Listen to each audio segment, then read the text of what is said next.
The back room of this church in central Glasgow now doubles as a makeshift dormitory for Aras Ali and others like him.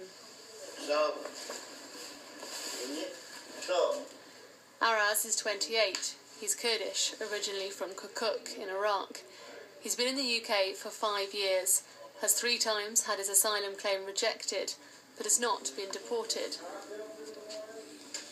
Aras says he was in the Iraqi army, that his entire family were murdered in Iraq, and he would also be killed if he returned. The Home Office disputes his claim. My life was in danger, and I lost everything I had. I lost family, I lost house, I lost everything. So that is the reason I fled. I come to UK through a very tough way. How was that? How did you get here? I come through the smuggler.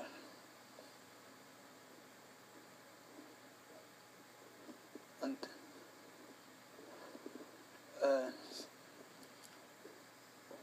through the lorry. As a failed asylum seeker here illegally, Aras has no right to work or to benefits. Government policy dictates that people like him should be denied the privileges of life in the UK and experience an increasingly uncomfortable environment that's meant to make them want to leave the country. These men are entirely reliant on charity for food and shelter.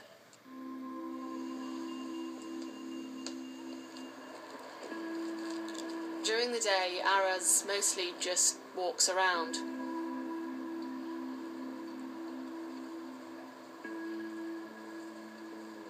He spends the day in Glasgow's vast Mitchell Library, teaching himself English from the dictionary.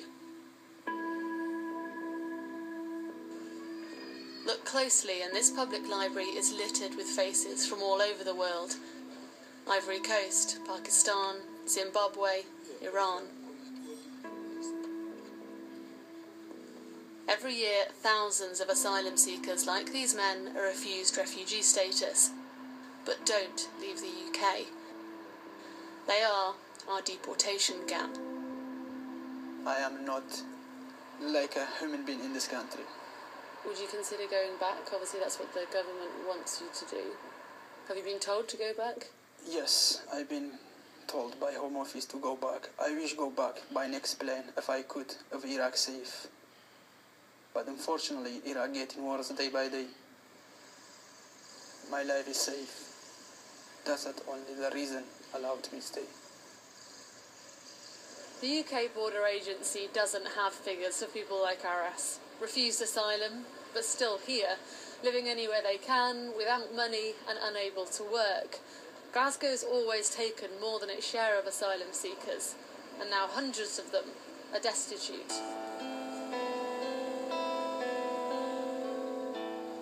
The famous Red Road flats have provided shelter to thousands of Glasgow's poorest, including Aras, in fact, in a period when he was housed. The government says that destitute asylum seekers shouldn't exist. Meanwhile, Glasgow City Council is one of a number of local authorities speaking out about the fact that they do. Legally, it says it has its hands tied. It's not allowed to provide support for them. It's got to the point where there are hundreds of people in our city with nowhere to sleep tonight who are relying on charity to feed themselves, and we as a local authority are absolutely powerless to do anything about that. The UK Borders Agency appears to have been following a policy of deliberate destitution over a number of years, and this is the result of it. We do have to have a system, though, that means if someone's rejected, they leave the country, surely. The reality is, we make them destitute, they're not going to go home, they're going to disappear. They disappear into the black economy, they're open to exploitation, and all the horrors that can go with that. Making people destitute does not actually get the result that the UKB is looking for. The system the council is battling is chaotic. Today, a Home Affairs Select Committee report criticised UKBA for having a backlog of cases the size of the population of Iceland. When it comes to asylum seekers, it means both limbo for individuals and anger from the taxpayer who can't understand why these people are still here. As well as Glasgow, local authorities in Bristol and Kent have said that destitute asylum seekers on their streets are both tragic and unmanageable. For me, after 10 years of research in poverty, this was by a considerable margin the most extreme poverty that I've come across. I can't imagine how people survive on nothing, literally nothing, for weeks and months and sometimes years at a time. So that, for example, a woman might have to go to services and ask for sanitary ware every month. They have to go around churches and other groups that give them support in order to get a loaf of bread here, some milk there or some cereal, and that's how they live their lives for months and sometimes years. 35-year-old Ali Arshain has been in the UK 6 years. He says he's from Darfur in Sudan and was part of the opposition movement there, but his background is disputed by the Home Office. Still, Ali checks in with them every 2 weeks. He's been put into a detention centre in the past, but released and lives destitute, in something of a no-man's land. You were put in detention, and then they put you back out on the street. Would you like to have been deported back? I don't like to be deported back, but if there is any country I can go is, and I feel that I'm going to be safe, because I'm not safe by being in the street in the UK. I'm not safe by being a homeless, and I'm not safe by deporting back to my country. But I will be safe somewhere else out of your country if I'm not allowed, if you don't want me here. Deport me anywhere. Put me anywhere. The Immigration Minister, Mark Harper, declined to be interviewed for this report. Instead, we got a statement saying that no failed asylum seeker need face destitution if they comply with the law and the decisions of our courts and go home when required and able to do so. This sounds perfectly reasonable, but it's not working.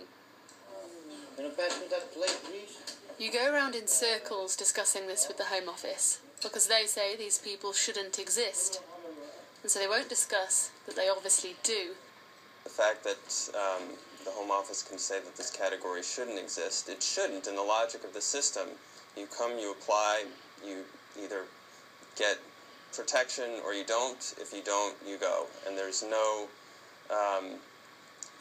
apparatus for anyone caught in the middle. Some cases certainly appear to be absurd or even Kafkaesque, but it's very difficult. I'm sure it's very difficult for anyone in government to talk about, because they don't have a means of even describing and tracking these people, much less a policy process for handling them.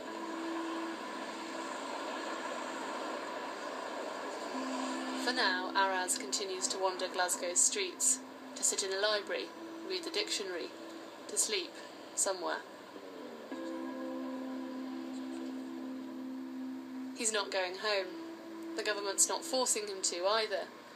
And even though he checks in with the Home Office, it's not acknowledging that he exists.